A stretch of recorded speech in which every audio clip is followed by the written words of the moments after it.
এই সংসদে আমার আগে বিরোধী দলের নেতা বক্তব্য রেখেছেন, ওনার পরে আমি বক্তব্য রাখছি। উনি যেই কথাগুলো বলেছেন তার পরিপ্রেক্ষিতে আমি যেই কথাগুলো বলছি, নিশ্চয়ই সবাই বুঝতে পারছেন আমাদের লক্ষ্য এক, আমাদের উদ্দেশ্য এক।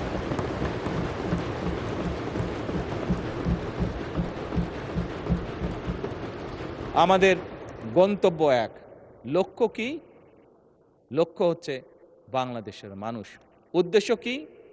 উদ্দেশ্য হচ্ছে একটি সমৃদ্ধশালী বাংলাদেশ। গন্তব্য কি? গন্তব্য কি? একটি স্বনির্ভর, নিরাপদ, আত্মনির্ভরশীল বাংলাদেশ।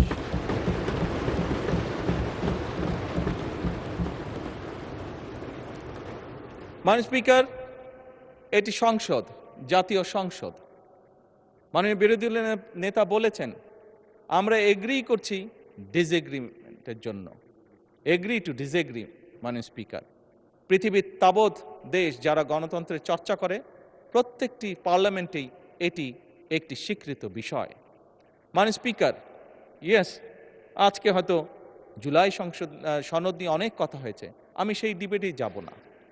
কারণ একটু আগেই আমি বলেছি আমাদের লক্ষ্য, উদ্দেশ্য, গন্তব্য হচ্ছে এই দেশ, দেশের জনগণ এবং একটি আত্মনির্ভরশীল সমৃদ্ধশালী বাংলাদেশ। মাননীয় স্পিকার, আমি আবারও বিরোধী দলের নেতার সাথে একমত পোষণ করছি। আমরা গত প্রায় 1.5 মাস ধরে আলোচনা করেছি এই সংসদে। হ্যাঁ, আমরা অনেকগুলো গুরুত্বপূর্ণ বিল পাশ করেছি। বিলের বিষয়ে কোনো বিষয়ে আমরা একমত হয়েছি, কোনো বিষয় হয়তো আমাদের দ্বিমত আছে। মাননীয় স্পিকার, পরিষ্কারভাবে আমার দলের অবস্থান থেকে আমি বলতে চাই যে সকল বিষয়ে আমাদের দ্বিমত রয়েছে আমরা বিরোধী দলের সদস্যদের সাথে বসবো, আলোচনা করব, দেশের স্বার্থে আমরা সমাধান বের করব।